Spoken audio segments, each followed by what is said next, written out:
Na tukisalia hapa jijini, wafanyabiashara katika soko la Gikomba wamepinga vikali mpango wa kuhamisha mita 50 kutoka mto Nairobi, ambapo ni kinyume na mita 30 ambazo zilikuwa zimekadiriwa hapo awali.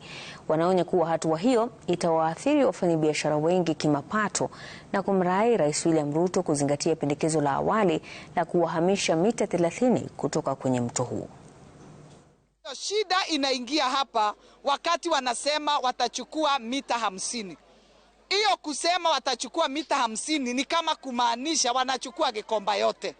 Tumeadhirika sana kama wafanyabiashara kwa sababu sasa hakuna mtu ananunua mzigo kwa sababu hajui atafukuzwa siku gani na anytime anaweza akatolewa.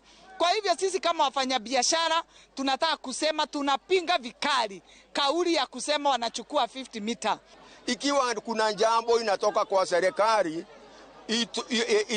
ikuje ipitie kwa kamati ya soko kama Charity amesema, tuhusishwe na kila mtu ajue.